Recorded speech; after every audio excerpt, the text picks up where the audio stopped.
I thought it was going to be easy money. A storage job for one of the biggest stars on the planet. No cameras, no crowds, just me, a quiet hallway, and a locked door. But the longer I stood watch, the more I realized that this wasn't about keeping people out. It was about keeping something in. And what I heard from behind that door still follows me to this day. It began the same way so many of my assignments did, with a phone call I almost didn't take. My line of work doesn't run on schedules. It runs on favors and silence. Sometimes I go weeks with nothing but odd gigs, watching the entrances of fancy hotels or shadowing minor executives who are too paranoid to walk down the street alone. Then, without warning, a job lands in my lap that feels like it dropped straight out of nowhere. That morning, I was sitting at my kitchen table staring at a chipped mug of coffee that had gone lukewarm. The blinds were half drawn, the pale light of Los Angeles creeping across the floor. My phone buzzed against the wood. No caller ID, just the kind of number that makes you think twice before picking up. I almost let it ring out, but instinct got the better of me.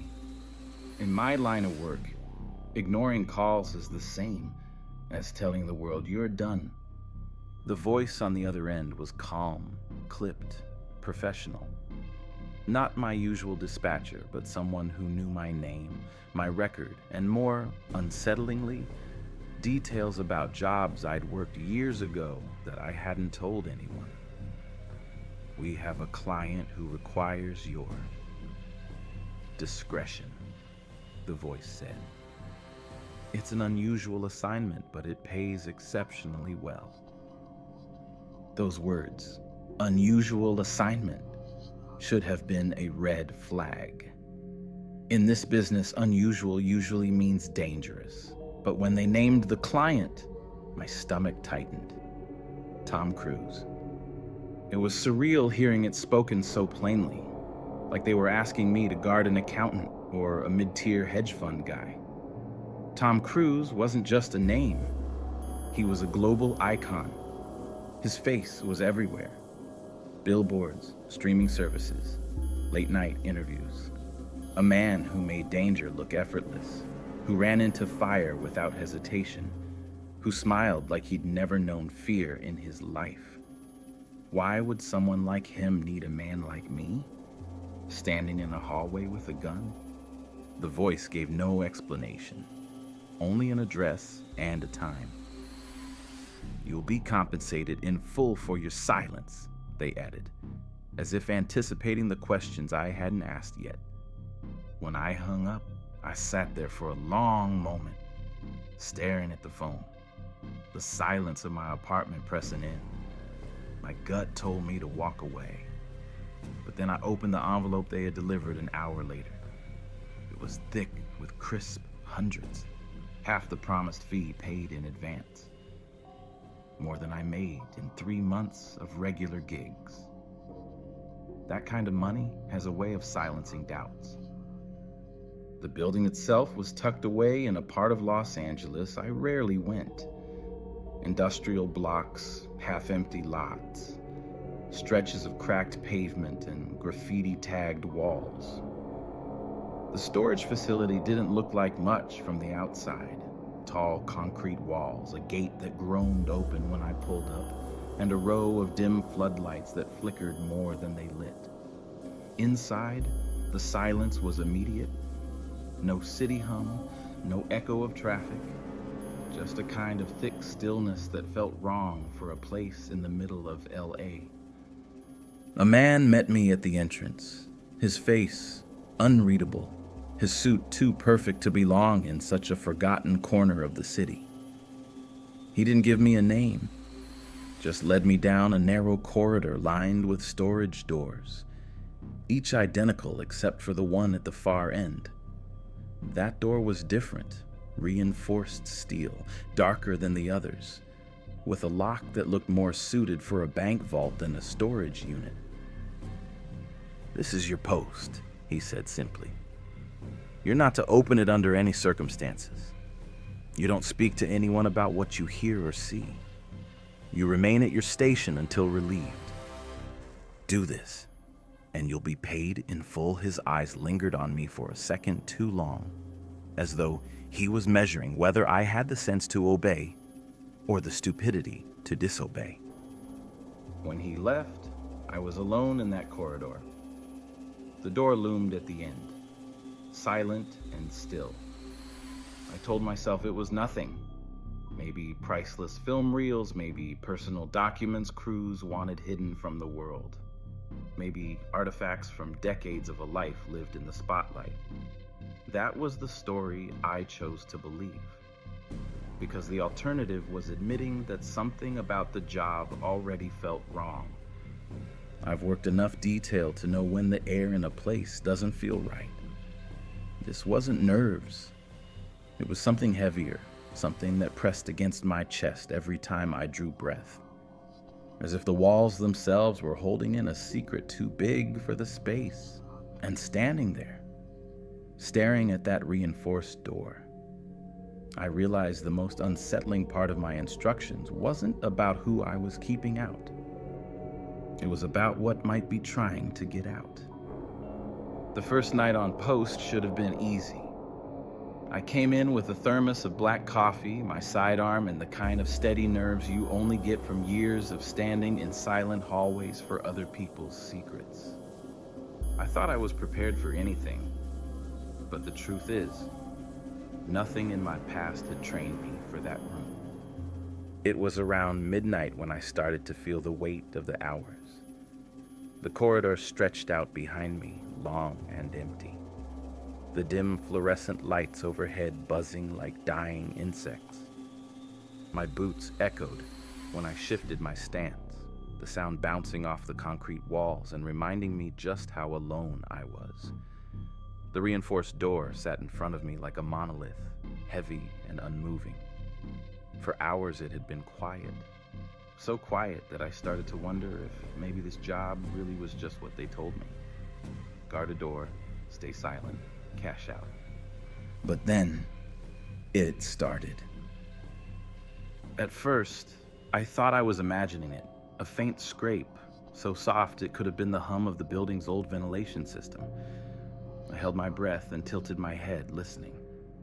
It came again, not a scrape this time, but a whisper, low and stretched out, like words slipping between the cracks of the steel door.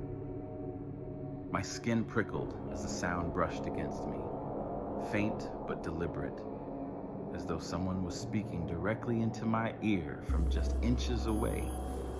I froze, my pulse spiking. Every instinct told me to back away, but my legs locked in place. The whisper was rhythmic, almost patterned, syllables tumbling into each other in a way that made no sense to me. It wasn't English, that much I knew, but it wasn't any other language I'd ever heard either. The tones were too sharp, too guttural, scraping against something primal inside me. I told myself it was the wind, or the building settling, or even my own mind playing tricks on me after too much caffeine. But the more I listened, the clearer it became. This wasn't random noise. This was a voice. I stepped closer, against my better judgment. My boots barely touched the floor as I leaned in, tilting my head until my ear was almost pressed against the cold metal. The words vibrated through the steel, brushing against my skin. For a split second, I thought I caught something familiar, a phrase, a rhythm, but then it slid away again, leaving me with nothing but unease. My hand drifted to my sidearm, the way it always does when I feel that crawling sense of danger. But I knew a gun wouldn't help. How could it? You can't shoot at a whisper. The sound went on for minutes, maybe longer. Time felt strange in that hallway. The whispers ebbed and flowed, sometimes faint enough that I almost convinced myself they'd stopped. then rising again until they felt like they were seeping through the walls, curling through the air, wrapping around my thoughts. I clenched my jaw, forcing myself to step back. The cold metal of my pistol grip was the only anchor I had, the one thing keeping me from feeling like I was drifting into something I couldn't pull back from. Then, just as suddenly as it began, it stopped. The silence that followed was absolute. I could hear my own breathing, sharp and uneven. I could hear the rapid thud of my heartbeat echoing in my ears. The quiet pressed down harder than the whispers had, thick and suffocating, as if the building itself was holding its breath. I wanted to radio someone, to tell them what I'd heard, but the memory of that suited man's expression flashed through my mind. Cold, expectant, as if daring me to break the rules. I knew better. The money wasn't for asking questions, the money was for staying put. Still, I couldn't shake the feeling that the silence was deliberate, that whatever was behind that door hadn't gone quiet because it had stopped. It had gone quiet because it knew I was listening. I stayed there until dawn, rooted to the same spot, every nerve in my body stretched thin. When the relief finally came and I walked out into the gray light of morning, the city sounded too loud, too alive. Car horns, footsteps, voices. All of it felt jarring after hours of listening to something inhuman press against my sanity. But the worst part wasn't what I heard that night. It was knowing that it was only the beginning. The second night should have been easier. I'd told myself over and over that first night that it had just been nerves, fatigue, maybe the hum of the ventilation system messing with my head. I promised myself that if I went back in with a clear mind, a steady routine, and no coffee jitters, it would feel like any other job. But even before the clock hit midnight, I knew I'd been lying to myself. The hallway felt heavier this time, like the air itself was thicker, harder to draw into my lungs.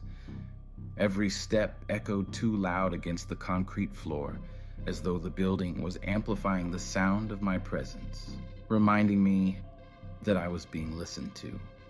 I checked the lock on the steel door 3 times in the first hour, even though I knew nothing had changed. It was still sealed shut, still cold to the touch, still looming like a silent threat at the end of the corridor. Around 11, I leaned back against the wall and closed my eyes, trying to slow my pulse. That was when I heard it again. The whisper. Not faint this time. Not something you could dismiss as imagination. This was louder, clearer, curling out from the seams of the door and riding the air like smoke. I stiffened, eyes snapping open, my hands clenched into fists at my sides. The sound wasn't alone anymore. It wasn't one voice, it was many. At first, it sounded like 2, maybe 3. Male and female tones overlapping. Words layered in a way that made it impossible to tell where one stopped and another began. But the longer I listened, the more I realized it wasn't 2 or 3. It was dozens. A chorus of voices tangled together, speaking in unison, and yet not. Some were frantic, some calm, some pleading. They spoke over each other, through each other, weaving into a pattern that made my stomach turn. I stepped closer without realizing I was moving. The words blurred together into something jagged, but fragments cut through sharp as glass. She works us, one voice gasped. He watches, another hissed. We perform, dozens of others echoed, their tones rising and falling in waves. My pulse spiked, blood roaring in my ears. The air felt electric, charged like the moment before a thunderstorm breaks. I wanted to run, but my feet stayed planted, as though the voices themselves had rooted me to the ground. I've been in dangerous places before. I've stood outside rooms where men planned things they never wanted the world to hear. I've kept guard while screaming came from behind locked doors. But this was different. This wasn't secrecy. This was ritual. This was something rehearsed, performed, repeated over and over like a prayer. And then, just as quickly as it rose, it stopped. Silence slammed into the corridor, harder than the noise. My breathing was ragged, too loud in the stillness. My knuckles were white against the grip of my gun, though I hadn't even realized I'd drawn it. The door sat there, unmoving, as though nothing had happened. I stepped back slowly, my boots scraping against the floor. For the first time in my career, I thought about walking off a post before my shift ended. Just leaving, throwing away the money. But I didn't. That's the trap of jobs like these. The money's too good, and pride won't let you admit you're scared of shadows and whispers. I forced myself to stay until dawn. By the time the light started bleeding in through the slit windows of the building, my body felt hollowed out, like something had been draining me all night. When the relief guard arrived, I didn't say a word. I just nodded, walked past him, and stepped out into the morning air. The city was waking up, but I felt like I'd been somewhere far away from it. Somewhere older, darker, and far less forgiving. And deep down, I knew this wasn't just escalation. This was a test. Something behind that door was pushing, seeing how close it could get before I broke. By the third night, I was already frayed at the edges. I hadn't been sleeping right since I started this job. Every time I closed my eyes, I heard the echoes, scraps of whispers that followed me out of that corridor and into my dreams. I'd wake up in the middle of the night with the phantom weight of someone leaning close, their breath warm against my ear. So when I arrived that evening, I told myself I'd keep my distance. No listening at the door, no leaning in. Just plant my boots, keep my eyes forward, and count down the hours until morning. It was a lie I wanted to believe. At first, the silence was almost reassuring. I paced, checked my watch, sipped from my thermos. The fluorescent lights flickered overhead in their usual uneven rhythm. For a moment, I dared to think maybe the worst was over. That whatever had been clawing at the walls the past 2 nights had quieted down, or maybe even burned itself out. And then I felt it. The floor trembled under my boots just faintly, as though someone had dropped something heavy on the other side of the door.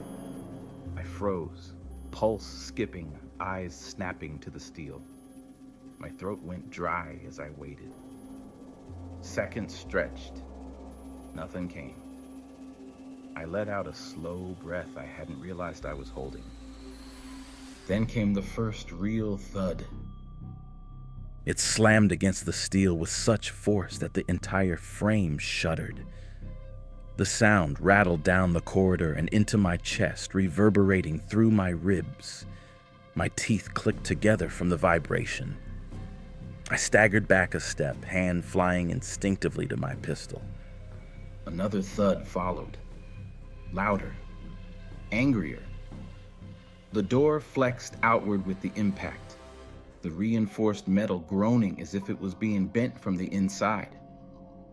I pressed my back to the wall, gun raised, sweat already running cold down my spine. It wasn't the kind of pounding you hear from a person, not fists, not kicks.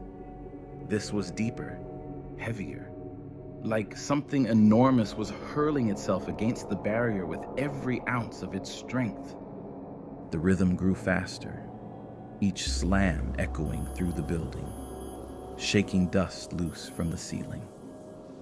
My heart pounded in sync with the noise, each beat a hammer in my ears. I knew I should have called it in, but who was I supposed to tell? Hey, your storage room is trying to break itself open? No one would believe me. And worse, if they did, I'd be signing my own death warrant. Men like Cruz, men with power. They don't like their secrets spoken out loud. So I stood there, paralyzed between fight and flight, gripping a weapon that felt laughably useless. Then, as suddenly as it started, it ended. The pounding cut off mid-slam, leaving the corridor ringing with silence. The door sagged back into place, the metal creaking as it settled. My ears strained in the absence of sound, desperate for the next noise, the next clue that something was still moving in there. But nothing came. Just stillness. That silence was worse than the noise, because silence after that kind of fury feels alive. Like whatever was inside hadn't stopped. It had chosen to stop. And choices are more terrifying than chaos. I edged forward, drawn in despite myself. My boots crunched softly against the concrete as I reached the door. The surface was warm when I touched it, faintly radiating heat as though it had been struck by fire instead of fists. I pulled my hand back instantly, my skin prickling. For the rest of the night, I couldn't stand still. I paced the corridor, back and forth, eyes darting to the door every few seconds, waiting for another strike that never came. By dawn, my nerves were so raw I was shaking. My hands trembled when I tried to pour myself another cup of coffee, sloshing the liquid down my wrist. When my relief finally arrived, I almost laughed in his face from sheer exhaustion. He looked at me with the usual blank disinterest, but I caught a flicker of something in his eyes when he glanced toward the door. Fear, maybe, or recognition. I walked out into the pale morning light with my heart still hammering in my chest and the ghost of those thuds echoing in my bones. And for the first time, I wondered if the point of this job wasn't to guard the room, but to see how long I'd last before it broke me. By the fourth night, my nerves were shot. I'd spent the entire day replaying the pounding in my head, those heavy blows rattling the steel door and vibrating through my bones. No matter how many times I told myself it was just noise, just pressure against metal, my body refused to believe me. My muscles ached from staying tense. My chest hurt from holding my breath without realizing it. Sleep didn't come. Only shallow dozes broken by jolts awake, as if my mind refused to let me drift too far. When I arrived back at the facility that night, something felt immediately different. The air wasn't just heavy, it was charged, like walking into a storm before it breaks. My skin prickled as I walked down the corridor, every fluorescent bulb buzzing overhead like a warning. The steel door loomed darker than usual, as though it had absorbed all the light around it. I tried to steel myself, planting my boots and setting my jaw. I wasn't going to let the whispers drag me in again. Not this time. I kept my eyes locked on the far wall, refusing to even glance at the door. But it didn't matter. The whispers came anyway. They started softer than before, curling out from the seams of the door like smoke.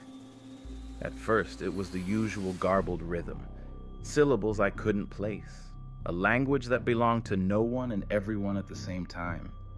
But as I stood there, I realized the sound was changing. It wasn't random anymore. It wasn't even foreign. The longer I listened, the clearer it became. They were speaking to me. My name slid through the crack in the door, stretched thin and low, but unmistakable. My knees nearly buckled. No one had said my name in that corridor. No one even knew I was on post except the faceless men who had hired me. Yet here it was, curling out from the dark like a hook meant to snag my soul. I backed up fast until my shoulders hit the concrete wall. My pulse thundered, breath coming shallow, but the voices only grew stronger. They weren't frantic this time. They were calm, coaxing, seductive. You're more than this. You don't have to stand guard forever. Step inside. We can make you more.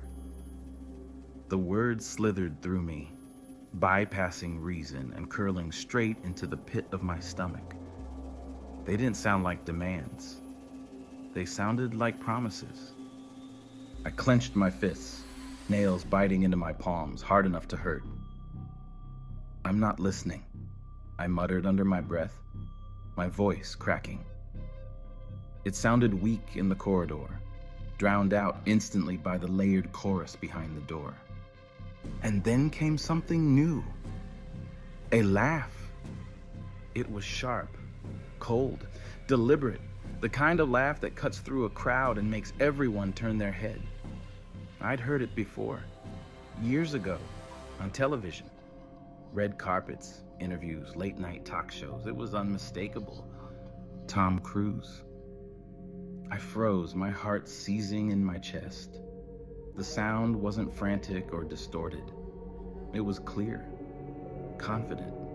It rolled through the corridor with the ease of someone used to commanding attention, to making the world bend around his presence.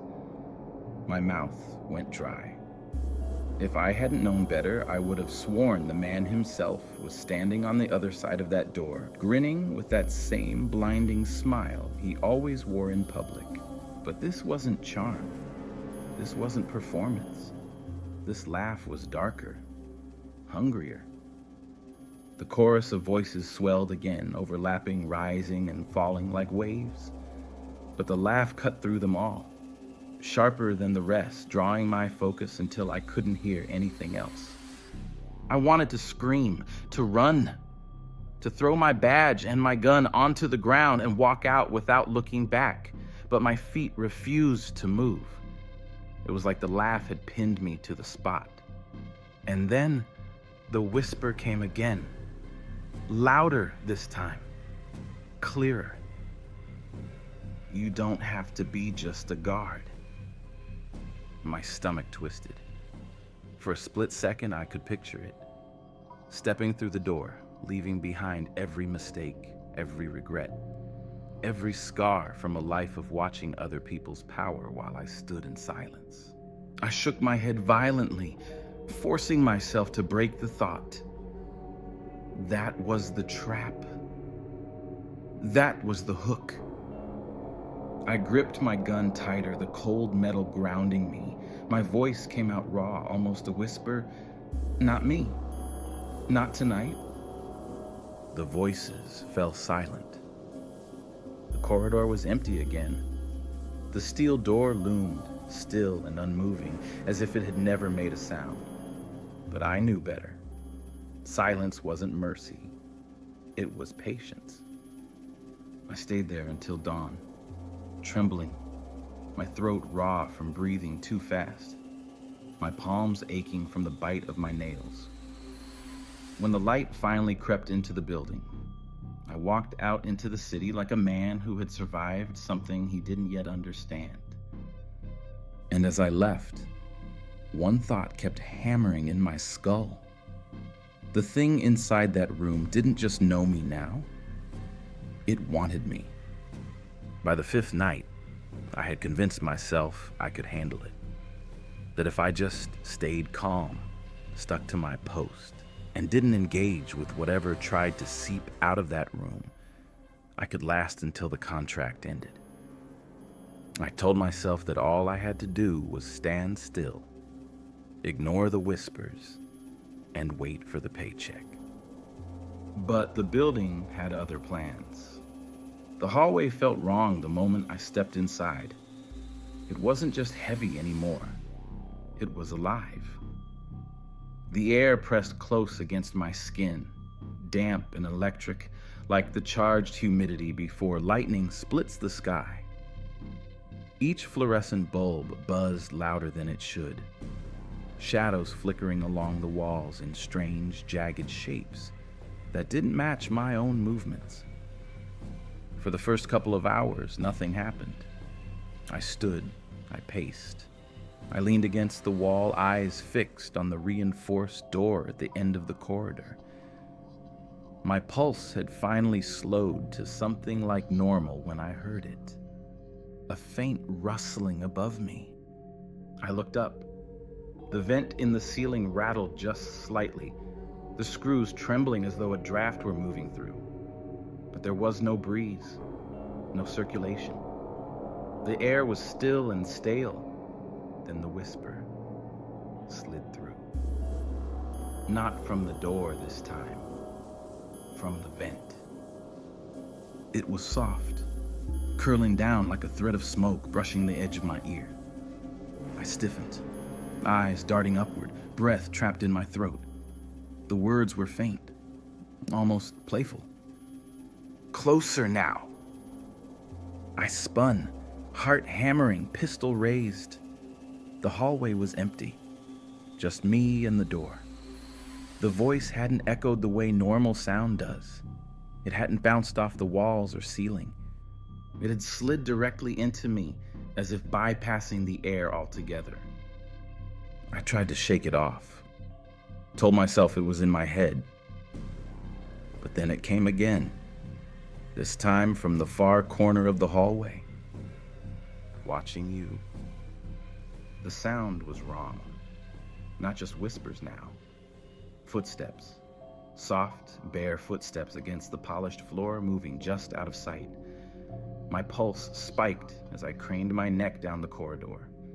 Shadows shifted, stretching too long, bending at angles that didn't belong to anything visible.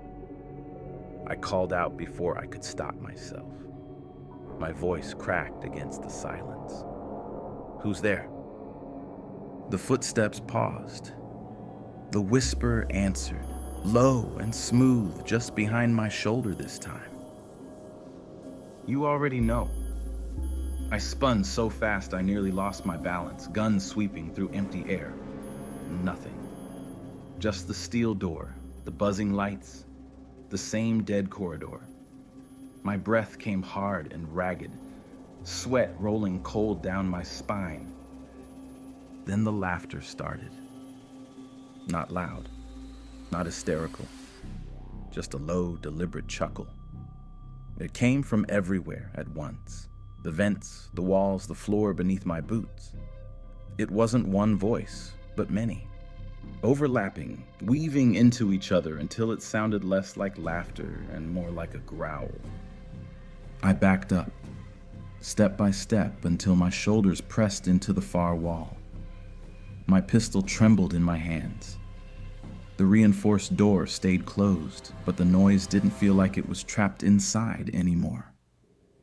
It felt like the room itself was bleeding into the hallway, leaking out through every crack and vent, filling the space with a presence that was no longer confined.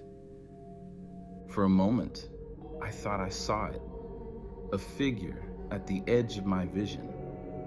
Not a full body, not a face, but the shape of someone standing just beyond the flicker of the fluorescent lights. Tall, too still, head tilted in that way predators tilt when they're sizing up prey.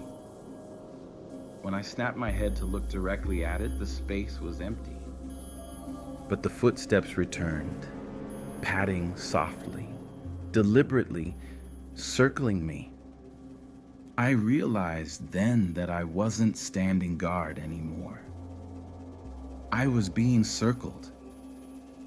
I raised my pistol, voice breaking as I shouted, "Stay back!" The sound echoed weakly in the corridor, too thin, too human against whatever was pressing in around me. The laughter faded, melting back into silence, leaving only the hum of the lights overhead. But the silence didn't feel like victory. It felt like retreat, like whatever was in that room had just taken one more step out and was waiting for me to admit it. I stood there until dawn, refusing to lower my weapon, refusing to breathe too deeply, refusing to move.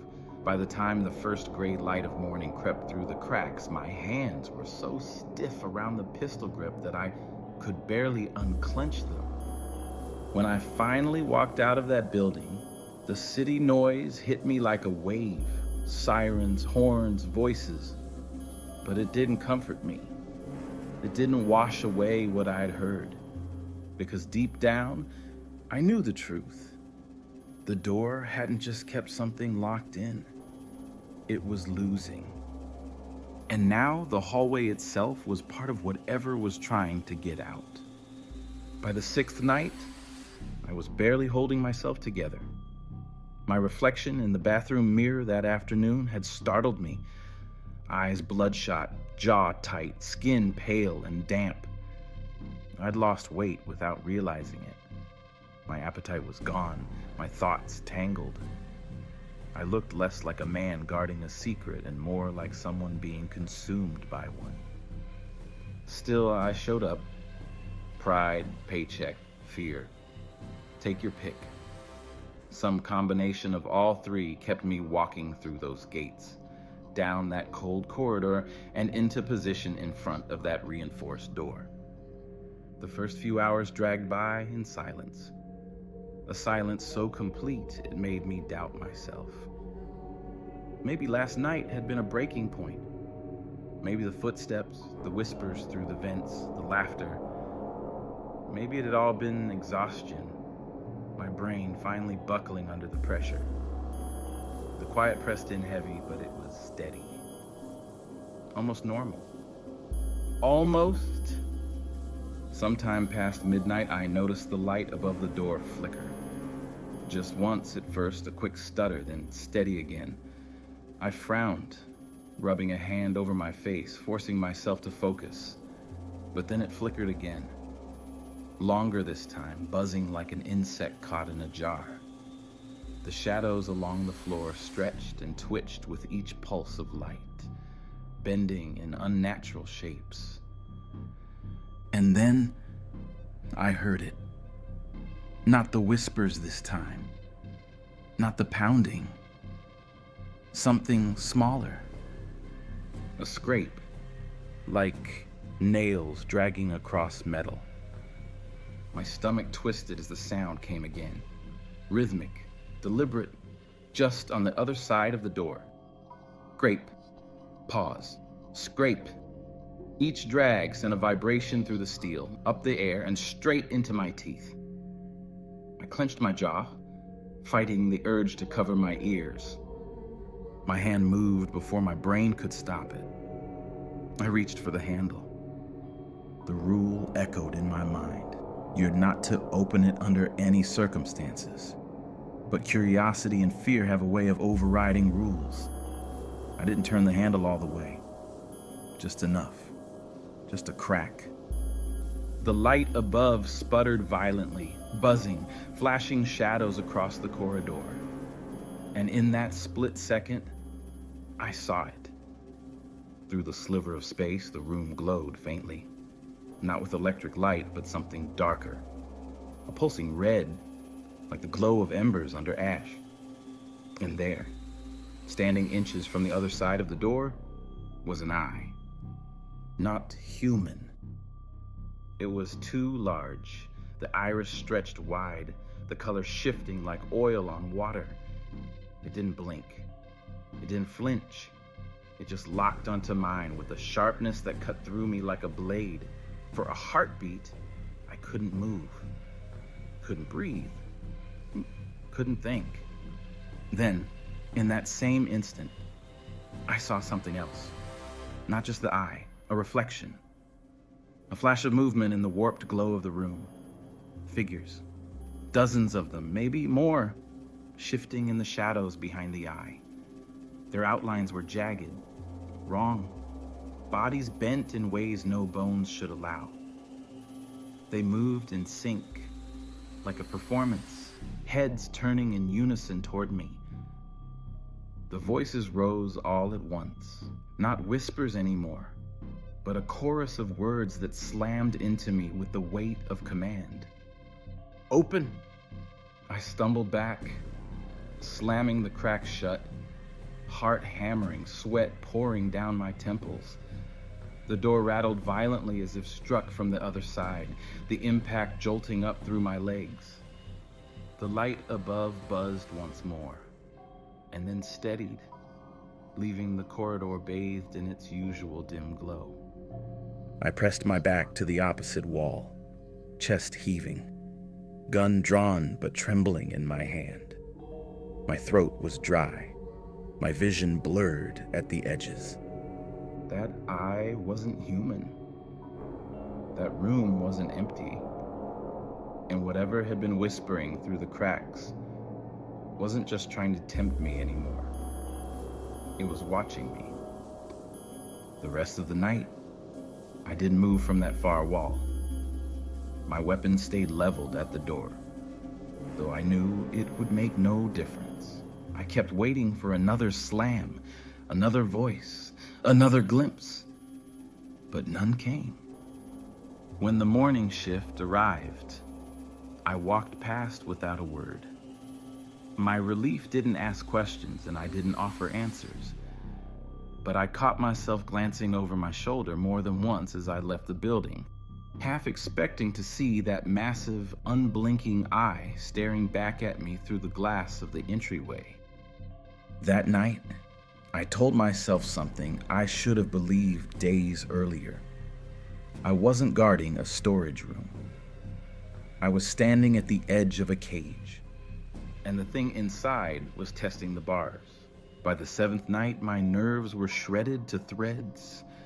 I told myself 100 different lies to get back in that hallway, that it was just exhaustion, that my mind was cracking under long hours, that the eye I'd seen wasn't real.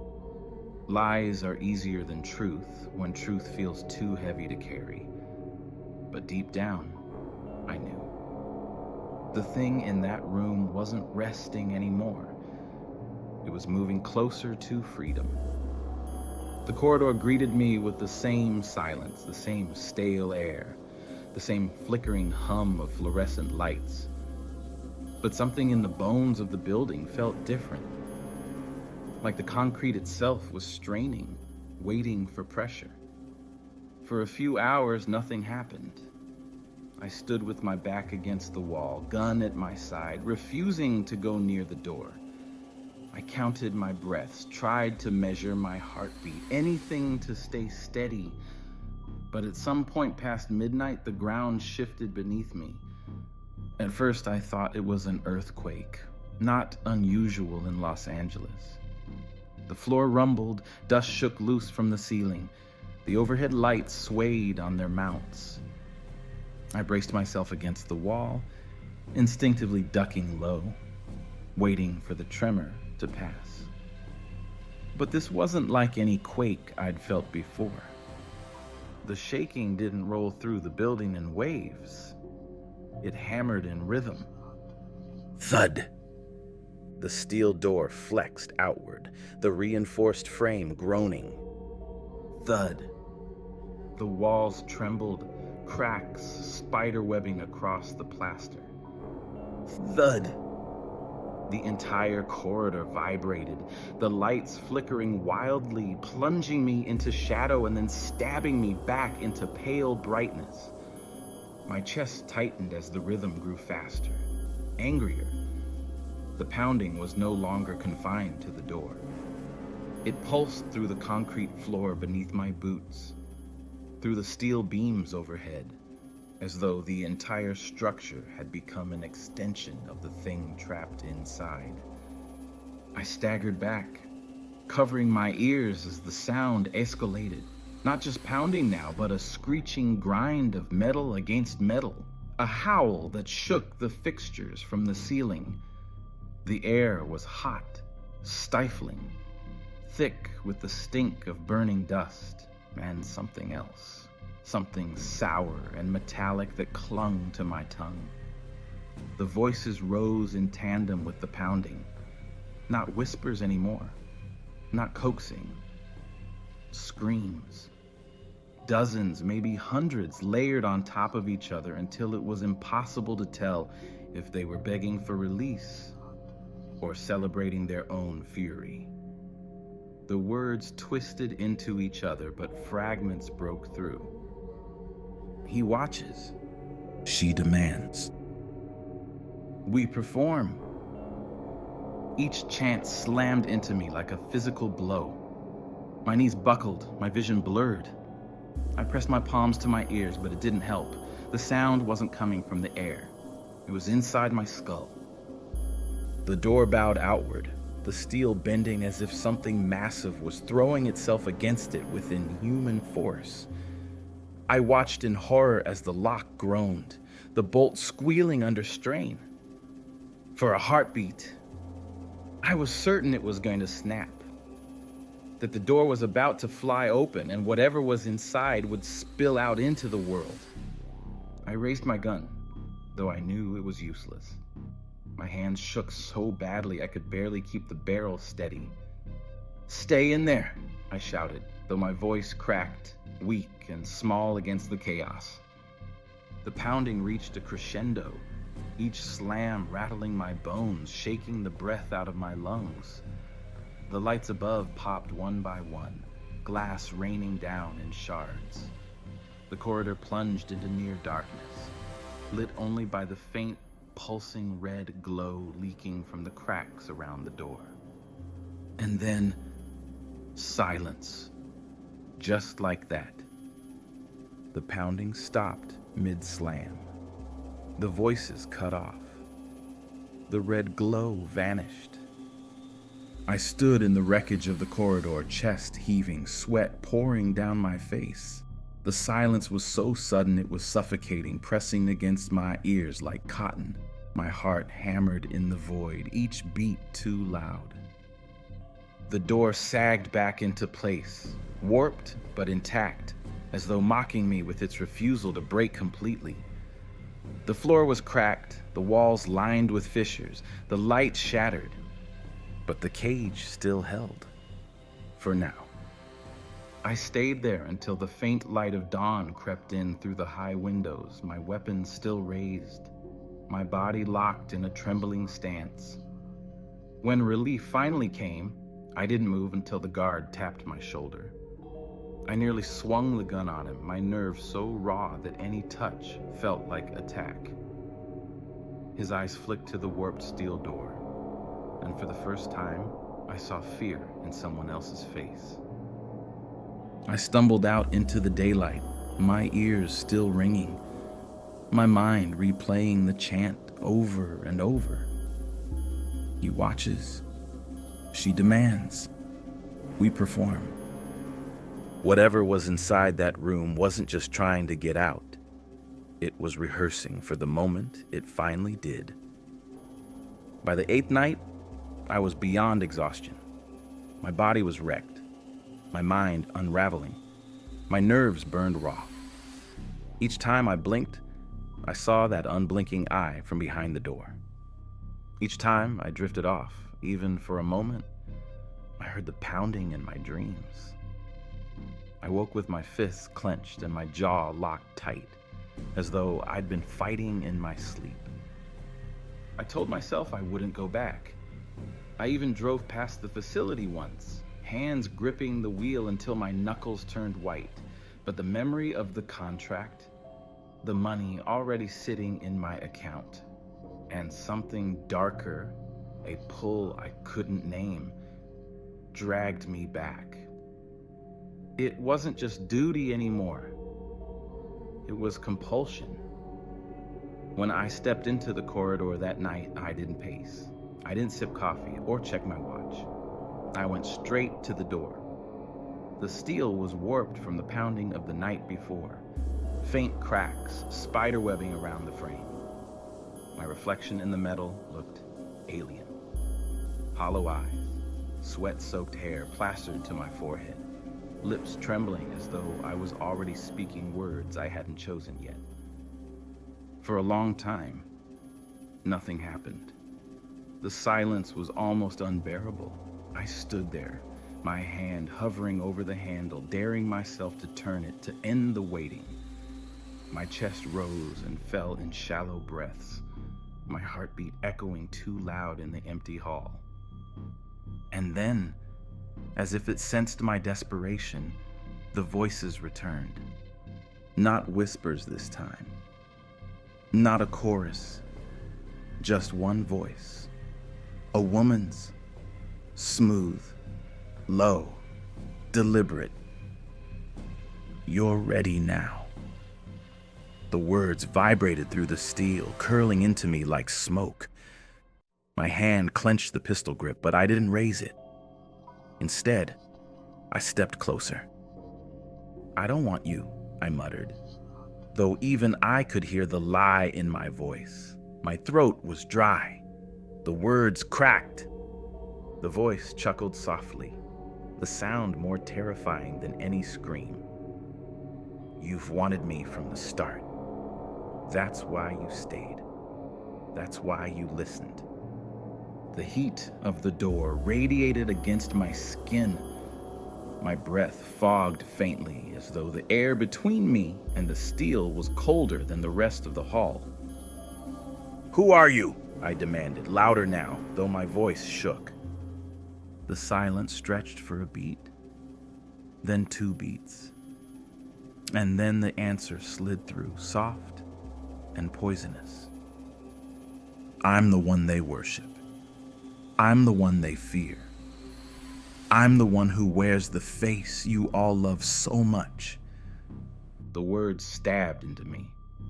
Tom Cruise's face flashed in my mind, the blinding smile, the charm, the endless energy on screen. The man who always won. The man who never fell.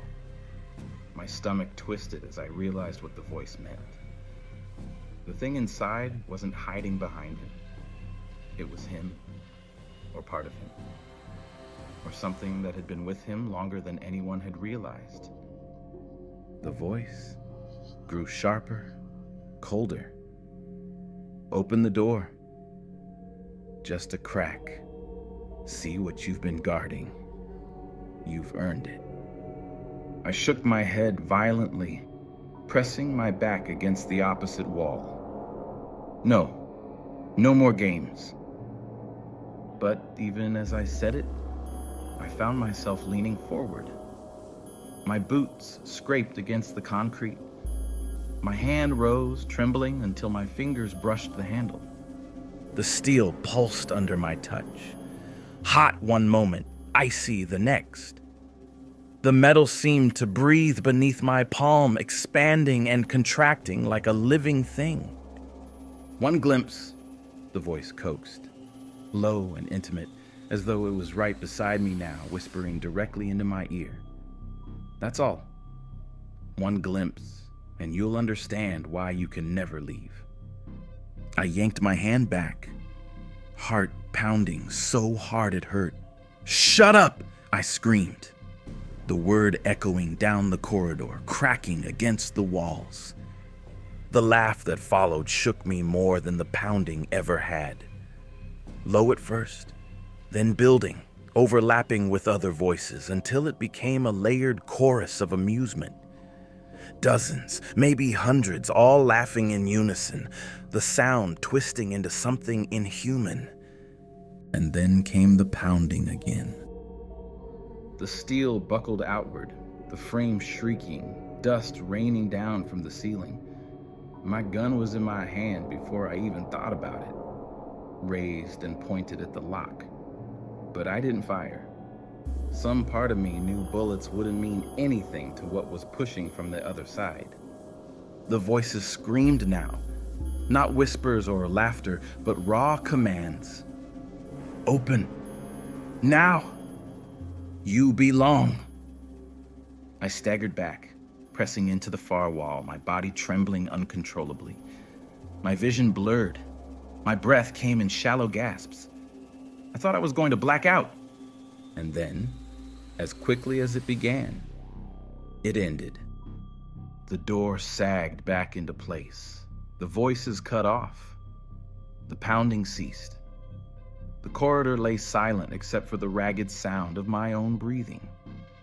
I slid down the wall until I was sitting on the cold floor, gun still clenched in my shaking hands. My eyes burned with unshed tears. My chest heaved as I tried to steady myself. For the first time, I admitted the truth out loud, a whisper to no one.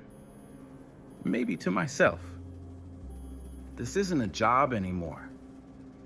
This is a trap. And the worst part, I didn't know if the trap was the door or me.